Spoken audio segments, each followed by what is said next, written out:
RCF. Monastère invisible, une communauté spirituelle unie par la prière. Avec Anne-Marie, Lucie et Colette. Bonjour chers auditeurs et auditrices de RCF. Aujourd'hui, la petite équipe du Monastère invisible vous invite à découvrir ou approfondir l'histoire de Jonas. Dans le judaïsme, Jonas est le 5e des 12 petits prophètes de la Bible.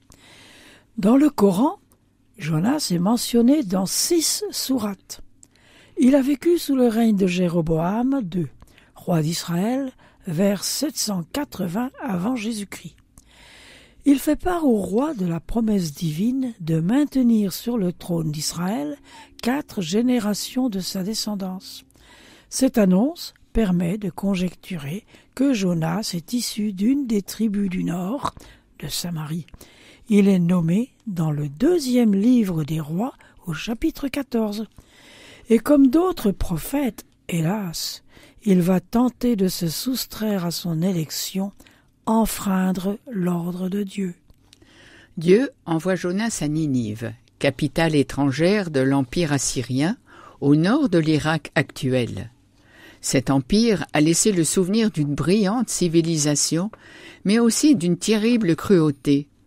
Jonas est envoyé afin que Ninive se repente. Mais Jonas désobéit à Dieu, se rend à Jaffa et prend le dernier bateau en direction de Tarsis. Durant le voyage, le bateau sur lequel se trouve Jonas essuie une tempête due à la colère divine consécutive à sa désobéissance. Les marins décident alors de tirer au sort pour connaître le responsable de ce malheur.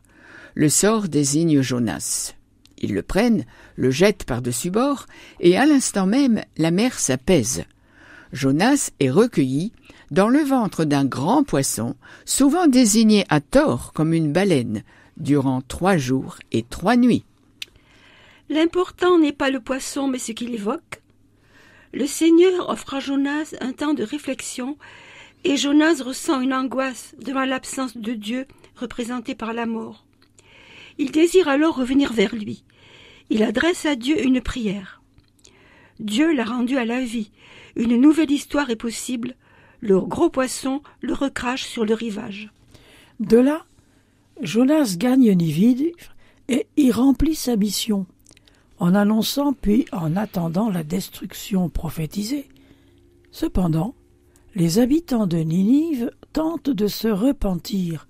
Ils décident, entre autres, de jeûner. Dieu vit ce qu'ils faisaient pour se détourner de leur mauvaise conduite. Aussi, Dieu se repentit du mal dont il les avait menacés. Il ne le réalisa pas. Jonas en est affligé et désespéré. Que Dieu puisse revenir sur sa menace l'amène à se retirer, à s'isoler et à même souhaiter offrir sa vie.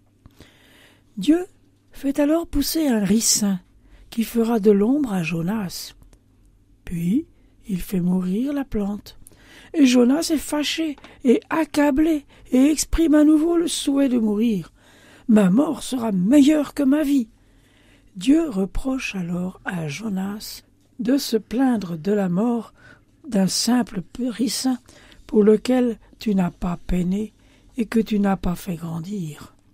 Pourquoi Dieu n'aurait-il pas pitié, lui, d'une ville entière ? Dieu n'est-il pas libre à tout moment de pardonner à plus de 12 myriades d'humains qui ne connaissent ni leur droite ni leur gauche ? Le livre de Jonas est très court et plein d'humour. Il en dit plus sur Dieu que de longs discours. N'hésitez pas, chers auditeurs et auditrices, à le lire.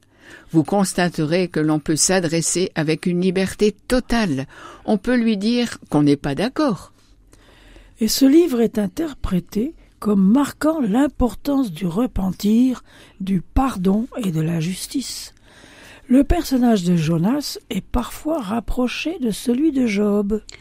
Pour les chrétiens, le livre de Jonas a, outre les thèmes du repentir et du pardon, l'intérêt d'enseigner que les révélations prophétiques n'ont pas un caractère inéluctable qui priverait de liberté les hommes et Dieu.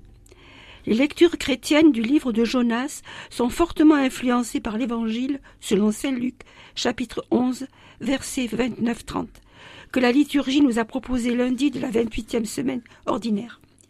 Car, comme Jonas fut dans le ventre du cétacé 3 jours et 3 nuits, ainsi le Fils de l'homme sera 3 jours et 3 nuits dans le sein de la terre. Luc 11, versets 29-32. Cette phrase tirée de l'Évangile explique ce que Jésus entend quand il annonce un signe de Jonas, donné en réponse aux demandes de signes des responsables de son peuple. Cette réponse ne sera pas reçue comme Jésus l'annonce lui-même.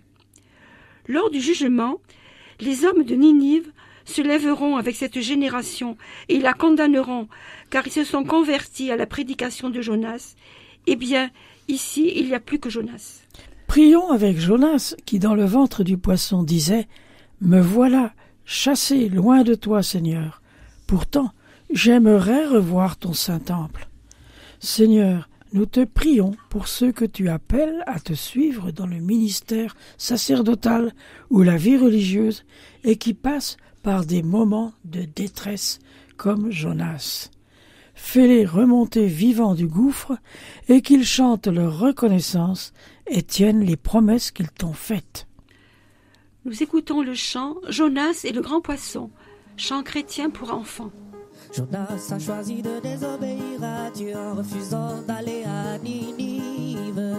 Il s'enfuit à bord d'un bateau pour la ville de Tarsis. Dieu envoya une tempête et pour être sauvés, tous ceux qui étaient dans le bateau jetèrent Jonas à la mer. Seigneur, délivre-moi, aie pitié de moi. Ici il fait si froid. Jonas cria à Dieu. Jonas fut avalé par un très grand poisson et il resta plusieurs jours dans le ventre du poisson.